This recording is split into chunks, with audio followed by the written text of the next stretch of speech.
Hello everyone, this is Zeeebo and welcome to today's Pokemon TCG Pocket video. So in today's Pokemon TCG Pocket video, we are going to talk about the meta tier list based on number one, our own experience playing the game, challenging the meta, fighting the emblem event, playing random games with people, as well as off the tournament records across all the different tourneys hosted by the community, ranging from Pokezone, PTCG Pocket tourneys, as well as some Japanese tourneys held by the Japanese community itself. So those have the website results which we could refer to, which sort of gives me the additional reference for this tier list itself.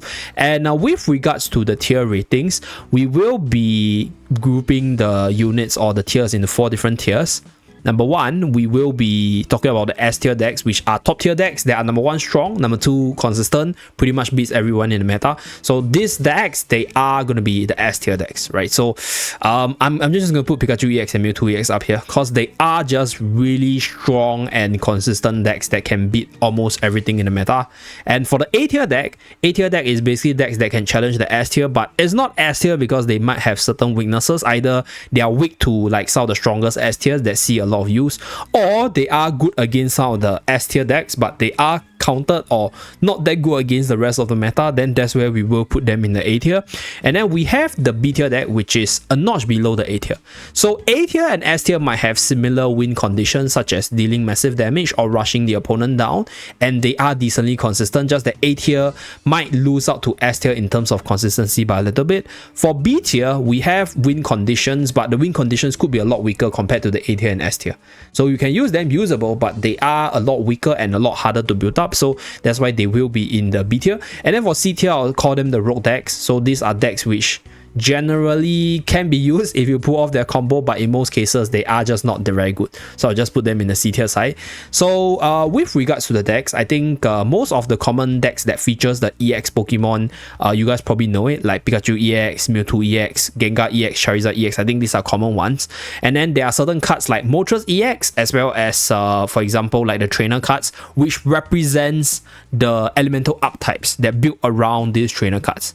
For example, like Moltres EX, I think you can build a lot of different fire decks that are supported by Moltres EX, such as your Arcanine EX, such as your Center Scorch, such as, for example, like even the Blade deck, you can include Moltres EX into the deck. So I'll classify this as the fire deck. So Moltres EX is like the general fire deck, and then we have the Blade fire deck as well. So this will be the different fire decks in the existence. And then for the fighting ground type, we have Machamp EX as well as Marowak EX. So these are like the common ground fighting types that are featured right now in terms of the meta tier side. But the Brock together with Onyx or with Golem is also a viable choice, which I have advocated on my channel. Decently powerful, might not be the strongest, but is a viable archetype right now.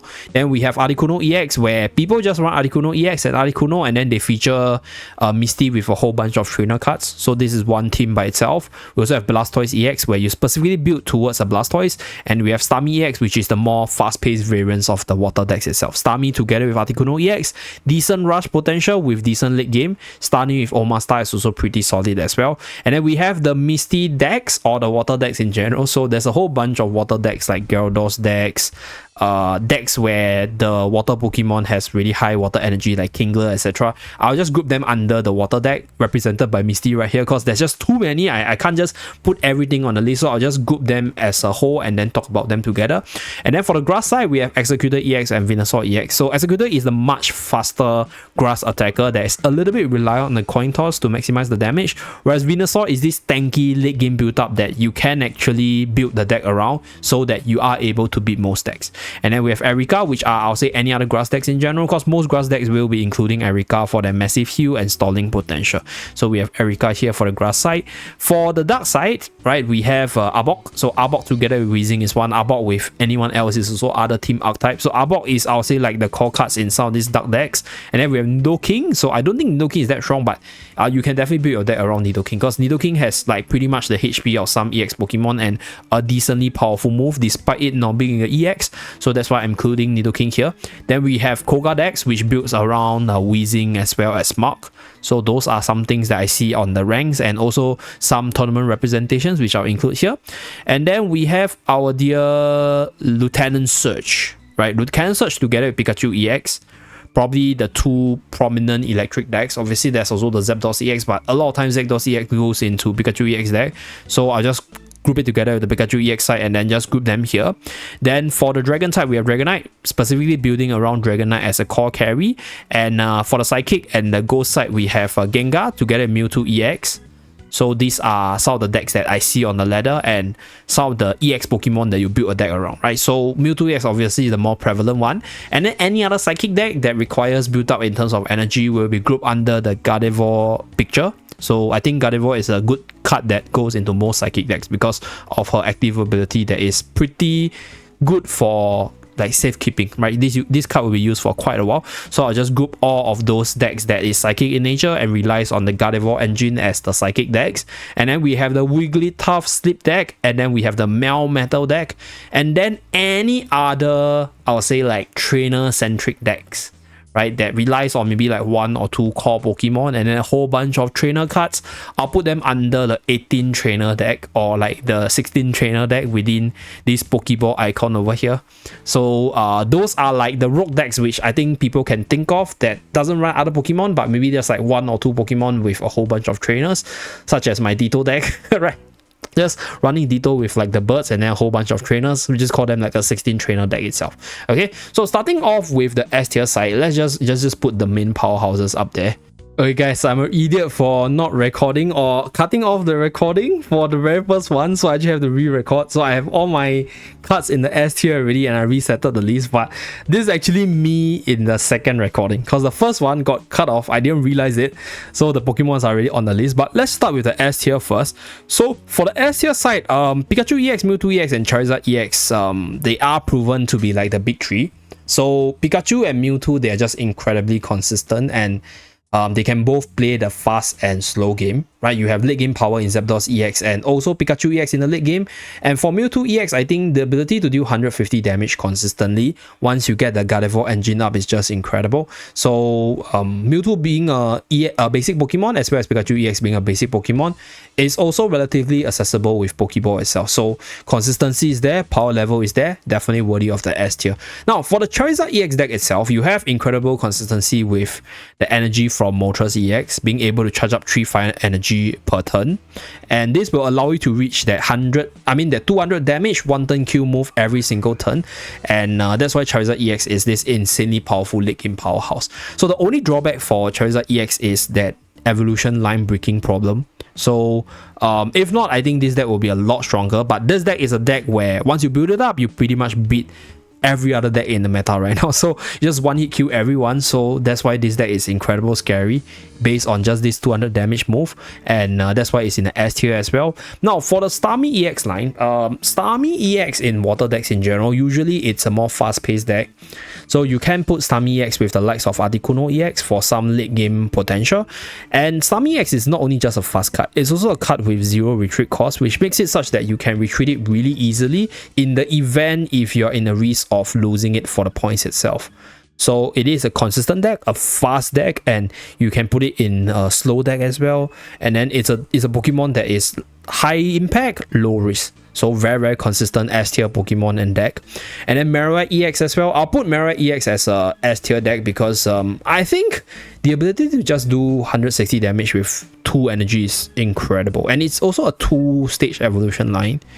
So it's easy and consistent to evolve into, and you can rush. You can also go into a late game because 160 damage can even take down Mewtwo EX as well, right? So there is this RNG in the coin roll, but I think the speed as well as how easy it is to access into this move and evolve up to Mirror EX is just incredible. So that's why I'm putting in an S tier. Like the only issue why it's not top of the pack is probably because of the coin toss mechanics, which could make your move lose like half the power. So that's that. But then in most cases, if it works, it's crazy good, crazy fast as well.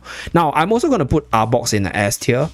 So Arbok deck, right, it's a deck where I think you need to understand what your opponent is playing, and you need to understand when is your power time. So it's a more, I'll say like, in a sense, you can call it skill intensive because you need to know when to send in Arbok and when to lock your opponent in. In most cases, for myself, I use Arbok to lock out the EX Pokemon for a 1 point to 2 point trade, because Arbok only costs 1 point, right? For example, you trap Mewtwo EX is a 2 point, And the thing is, Arbok also counters some of the strongest psychic decks out there, like Gardevoir decks, Gengar EX, Mewtwo EX, even Alakazam EX out there.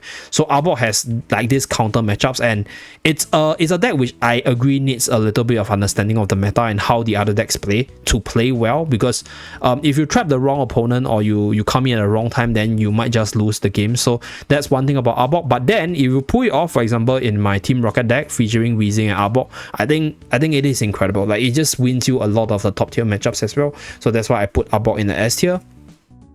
I think that's pretty much it for the S tier. Okay, I'll put Blaine in the S tier as well, because the thing about Blaine decks in general is that it's just so fast that sometimes the game ends in like 5 or 7 turns, right? So it is one of the fastest deck in the game, and incredibly consistent, because 1 energy on Rapidash, and then 2 energy on Ninetales, and then you start blasting people with 90 damage and 120 damage when boosted by Blaine.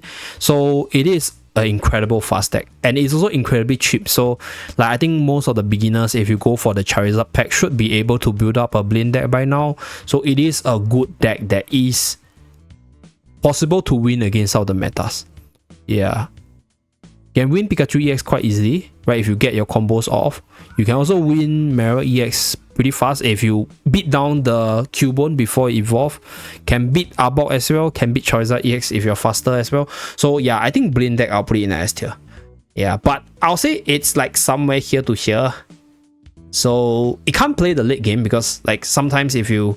Okay, it can actually play the late game, to be honest, because Ninetale with 90 damage is incredible. But 90 damage is also very dangerous because it's a 1-hit from Starmie EX. Right? It's also a 1-hit from Pikachu EX. Okay, I'll put Blaine in the A tier, I guess. Yeah, because 90 damage off your trump card Ninetales is just kind of bad. Yeah, because like Pikachu and Pikachu, Starmie, Mewtwo, Charizard, Marowak, they all have a way to just bring you down for that 90 HP. So if Ninetale was 100 HP, I think I'll put Blaine in the S tier, because I think Ninetale is a more key card compared to Rapidash. So yeah, Blaine maybe A tier here. Another A tier is Venusaur EX. Yeah, so Venusaur EX is A tier because it's a deck that can beat most of the meta decks for sure, but it doesn't have a way to consistently charge its engine and evolve at the same time. So yes, you have Caterpie, yes, you have Lilligant, but then you are like running 2 separate cards. And another thing about Venusaur EX is because fire decks, they are pretty prevalent in terms of usage. So we have Blaine decks, we have Charizard EX decks in general. So yeah, you have a lot of counters in the meta. And I think it's Venusaur EX can't play fast. So it's not like Pikachu EX, right, where you can play fast or you can play slow. It's also not like Mewtwo EX. If you get your Gardevoir line up, you can play really, really fast. Same thing for Charizard. If you get your Moltres Bros up, you can play really, really fast. Venusaur usually comes online around the 8 to 10 turn, I guess, or the 8 to 10 turn, that kind of range, because of how much energy you need and how many evolution line you need to go through. So usually it's a build up towards a Venusaur EX, and it is a relatively slow Pokemon that is insanely powerful once you build it up, but it is pretty linear in terms of the playstyle. So that's why I could only give it the A tier. I think any Psychic decks with Gardevoir is insane as well. Like Gardevoir as an engine to empower all the powerful Psychic Pokemon is just incredible. So it's also consistent, and it doesn't even consume your actions on the active Pokemon itself. So very, very strong decks. Like Alakazam decks with Gardevoir, decent, right? Although you're running like 2 triple evolution line.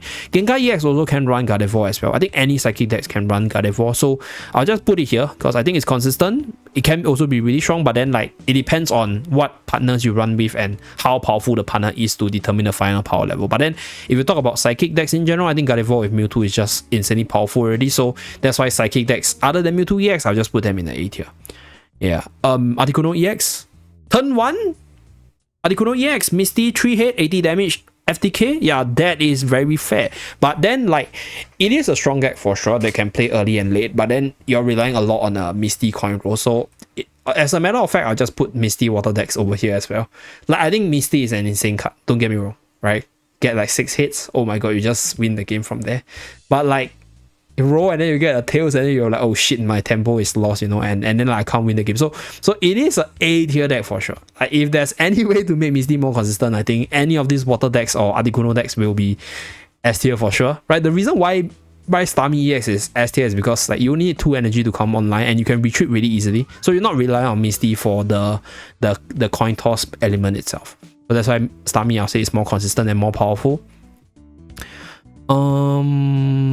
Moltres, yeah, any fire decks that runs off Moltres engine is incredible as well.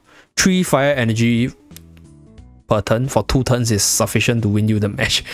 so it's like, yeah, this Pokemon is incredible to build fire decks around. So Arcanine EX, Center Scorch, heck, even Blaine decks can run Articuno, to be honest. Yeah, so that your Ninetales can just keep spamming the move without worrying about energy. So that's that. And then we have Executor EX, which is, I think, the faster grass deck variant, being able to do 80 damage for 1 energy. Incredible. But the thing is, it's a high retreat cost, and there's also the coin toss element. So the win condition is a little bit unstable. That consistency is there. You have heals. It only costs 1 energy to start attacking, and it's a 2 evolution line. But the thing is, 1 coin for 40 or 80 damage. You know, go big or go home kind of thing. So that's why I can put it here. I think Brock decks is often underrated. But if you run Brock with Onyx, which I run a lot, offense can start early from within turn 3 to turn 5, which is, I'll say, decently fast if you do get a Brock in hand. And 110 HP for Onyx is also good for walling certain moves, right? So that's one thing for the Brock decks itself. Although the biggest drawback is if you don't draw Brock, then your Onyx will be very slow, and then your Onyx might be slain before it even does anything. So that's the problem. But then, like, if you do get it off, it's pretty consistent, and it can deal with like some of the meta decks really well as well, at least based on my experience. So that's why I think it is worthy of the A tier. Can't be S tier because it's just not as consistent. And if you don't get Brock, I think, yeah, it is also like a do or bust with or without Brock. So that's why it's here. And then we have Koga. I think Koga decks in general usually is with Weezing. So it's like a Weezing Koga engine that's consistent. I think this Weezing Koga engine is a game-winning type of engine, which, for example, you can Weezing Poison Koga, switch into Arbok, and then you put your Weezing on the battlefield, and then next turn you can retreat Arbok and then start building energy on your Arbok again in the back line, and then you can do the same combo with the next Koga. So there is this outplaying potential with Koga, and I think Weezing as a card is just really cheap and efficient, being able to do damage with just 1 energy and poisoning to stall out or rush down the opponent itself. So I'll put it in an A tier. Obviously, it's like not a massive 1-hit KO or win you the game once you build the deck up, but then because of the engine efficiency, I can give it an A tier. Yeah, so that's that. Now let's move on to the B tier. Lieutenant Surge. I think Lieutenant Surge can be an A tier as well, provided if your electric Pokemon survive, that rush is there. But the thing is, Raichu requires 3 electric energy, so you need to have at least 3 electric energy for Lieutenant Surge to transfer over to Raichu to begin the rush. So I'll say Lieutenant Surge is probably a more rush deck variant. That if I look at the tournament record over here, I don't see a lot of Raichu decks. Like, there are Raichu decks, but it is like not, I'll say, like consistent. I personally think it's not as consistent because you need to manage your bench really well for the Lieutenant Surge to be of great use, and it's hard sometimes. So just use a Pikachu EX for more consistency. Dragonite, yes. I think Dragonite is a deck which I think if you build it out, it's incredible, right? But there's 2 major problems. There's not enough dragon supports. You have to get at least 1 water and 1 electric, which in some matches might not come. Like, you just get like 4 water straight in a row, and then you can't start attacking. And Dragonite is definitely a slow deck, and you might miss your evolution line. So those are the few problems which I encountered before. And I think it is a very satisfying deck once you make it work. But then in a lot of cases, if you're getting rushed down, there's a chance you just can't counter attack. And if you're playing the slow game, you might not even beat the likes of Mewtwo EX or even Charizard EX. So yes, yikes, pretty yikes at times. So that's why I put Dragonite here. Blastoise EX here as well. Yeah, kind of want to put Gyarados here, same as, but Gyarados technically is same as Blastoise EX. You need a whole bunch of water energy to work, so it's relying on Misty on working. But I think Blastoise EX is just way less consistent because it's a 3 evolution line compared to Gyarados, which is a 2 evolution line, and 5 water energy for 160 damage. Why use this over Charizard, for example, or Mewtwo EX, for example? So that's why I put Blastoise EX here. Machamp, Machamp strong, right? Very good body, very high damage, but no way to accelerate it, and it's a 3 evolution line. So why not just use Marowak EX? Or usually you'll see Marowak EX with Machamp EX, then you have to start with Marowak, because if you start with Machamp, by the time you build up, probably you like Machamped. So that's why B tier here. I think trainer decks, trainer-centric decks. Because usually when you build a trainer-centric deck, you have a specific win condition in mind that should be relatively solid, right? For example, let's say if you want to use a Wigglytuff Sleep Poison deck, then you will be running like Weezing with Wigglytuff with a whole bunch of trainers, right? Then your win condition will be simple, right? Sleep and Poison, and then slowly wither your opponent down. Or right, if you want to build a Nidoking deck with a whole bunch of trainer cards, I think you have that win condition, but usually these win conditions ain't exactly as powerful as the top tier ones here. So that's why I'm just going to put it in the B tier. Like, trainer cards gives increased consistency for a deck, but your Pokemon win condition is usually not as strong as the set archetypes on top. So that's why it's here. And that's pretty much it for the B tier. Okay? Wigglytuff maybe? Yeah, I do think Sleep is annoying, but then there's a way to increase your coin flip hits. So Sleep is not as disruptive as it used to be, or it should be. So that's why it's B tier. Yeah, if there was no way to roll hits more consistently, I think it will be here. But yeah, it's here. Unfortunately. Then rogue decks, Nidoking, any grass decks, and Gengar and Melmetal. So Melmetal and Nidoking, I think they are incredible late game Pokemon, but Melmetal takes way too long to come online. Nidoking, you have to worry about the evolution line, and for the poison dark type archetype, you have Mark and 90 damage. Okay, it's technically 100 damage because it's 90 plus poison, so it's 100. But the 100 damage for 3 energy, there's a whole bunch of Pokemon that does way more for way less, or like even stronger moves for the same amount of energy. So like I don't think you should build with Nidoking as the end game like trump card in most cases, right? So that's why I put it in a C tier rogue deck. And in the dark element deck, you don't have any way to sort of search out the Nidoking line consistently, unlike like Venusaur EX. And you also don't have any way to accelerate the energy gain, unlike the Charizard EX decks or the fire decks in general. So that's why it's in a C tier. If Nidoking deck has any way to do that, to search or to accelerate their energy, then I'll put it maybe in the B tier or even the A tier, depending on how the meta is right now. Okay, Gengar EX, very, very gimmicky. Yeah, by the time Gengar EX comes online, most of the good trainer cards has been used. And if you use Gengar with Gardevoir, I mentioned this just now, you can use Gengar with Gardevoir, but both of them, they are 3-stage evolution lines, so your consistency might be affected there. So that's that. And Melmetal, 4 energy, costs way too much. 4 energy for 120 damage, 4 energy for 150, 4 energy for 200, right? 2 energy for 160, like this is just way too slow. Yeah, and it's also weak to fire, which is quite a consistent element that's strong in the meta right now. So that's why it's here. Now for Erika's case, same thing as Melmetal, weak to fire, and in general, the consistency is lacking, or the win condition is just not as impressive. So that's why I put the grass decks in general in the C tier.